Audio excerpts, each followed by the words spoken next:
강제 수용소라는 극한의 환경조차 주어진 상황에서 자신의 태도를 취할 수 있는 자유만큼은 빼앗아갈 수 없다며 어떤 절망에도 희망이 있고 어떠한 존재에도 살아가는 의미가 있다고 강조하는 사상가이자 정신치료사 빅터 프랭클.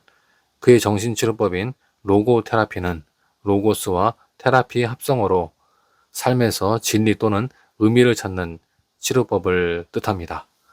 죽음의 수용소에서 그는 어느 의사와의 대화를 소개하며 프로이트 학파의 정신분석과 로고 테라피의 차이점과 그 요점을 간명하게 설명하는데요. 해당 의사가 정신분석의 핵심을 정신분석을 하는 동안 환자는 침대에 누워서 의사에게 때로는 하기 거북한 말을 해야 한다라고 요약하자, 로고 테라피를 받는 동안 환자는 똑바로 앉아서 의사로부터 때로는 듣기 거북한 말을 들어야 한다고 프랭클은 응수했습니다. 말하자면 정신분석은 무의식 상태에서 과거의 어느 시점을 회고하는 방식으로 과거의 뿌리를 건드려 현실 문제의 해답을 얻어내려고 합니다. 반면 로고테라피는 과거를 추적하는 대신에 미래에 초점을 맞춰서 자기 성찰을 시도함으로써 오늘의 문제를 해결할 수 있다는 입장인데요.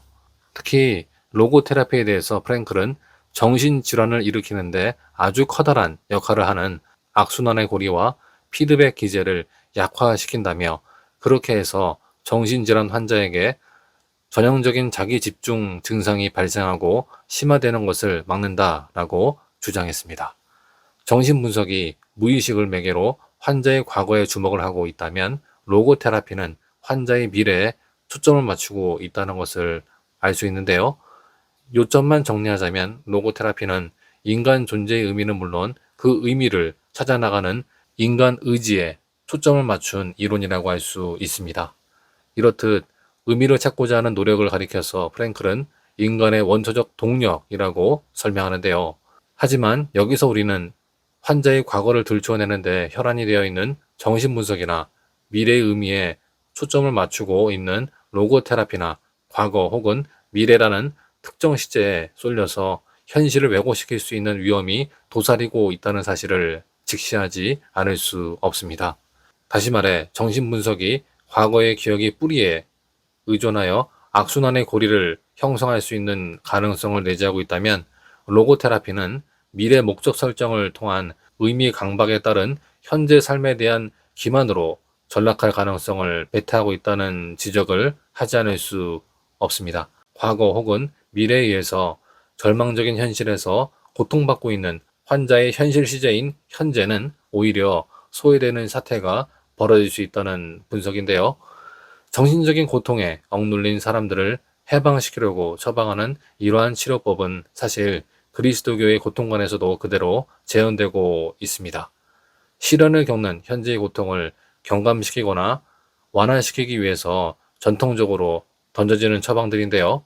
현재의 고통을 과거의 원인에서 찾으려는 인과율과 현재의 고통을 미래의 목적을 위한 수단으로 삼는 목적론이 그것입니다. 하지만 과거 회귀적인 또는 미래지향적인 해명 방식에는 고통받는 사람이 현실 시제인 현재가 소외될 수밖에 없는 구조적인 한계를 보여주고 있는데요. 구체적으로 과거 원인 규명 또는 미래 목표 설정으로 정작 고통받는 현재를 외면함으로써 고통받는 자신을 저주하거나 스스로 기만하는 부작용을 낳게 된다는 것입니다. 현재 받는 고통을 경감시키고 완화시키기 위해서 던져진 처방책이 오히려 상처를 덧나게 하는 형국이 되는 것인데요. 예컨대 인과율은 현재 당하는 고통은 과거에 지은 죄 때문이라며 주일 성수를 지키지 못했던 과거부터 시작해서 11조 등 헌금 생활에 불성실했던 과거, 담임 목사 말씀에 불순종한 과거의 기억까지 적극적으로 회고시키면서 과거가 오늘의 현재를 벌거벗겨 고발하고 옥죄는 악순환의 고리를 형성하게 됩니다. 인과율은 고통을 합리화하며 견디게 한다는 순기능이 있지만 고통을 가중시키는 요소도 이처럼 함께 내포하고 있는데요. 고통의 의미를 미래 목적에만 찾으려는 목적론도 위험하기는 마찬가지입니다. 이는 미래 목적을 위해서라면 당하는 고통은 얼마든지 수단화될 수 있음을 보여주고 있는데요.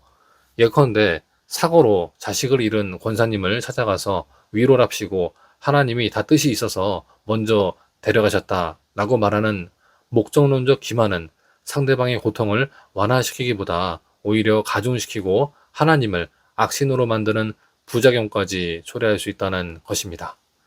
그리스도교의 참다한 고통과는 과거도 미래도 아닌 현재에 집중해서 수평적으로는 고통받는 형제 자매들, 즉 우는 자들과 함께 울어주고, 수직적으로는 하나님과의 관계에서 고통 중에 대답이 없으시고 침묵하신 하나님을 견디며 대답이 없으실지라도, 침묵하실지라도 실오라기 같은 의미의 조각들을 엮어서 고통받는 삶의 의미를 채우는 과정을 온전히 포괄해야 한다고 보는데요.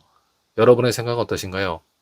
지금까지 정신분석과 견주어서 빅터 프랭클의 로고 테라피의 기본 개념에 대해서 살펴봤습니다. 다음 시간에는 빅터 프랭클의 의지의 문제를 살펴보겠습니다. 감사합니다.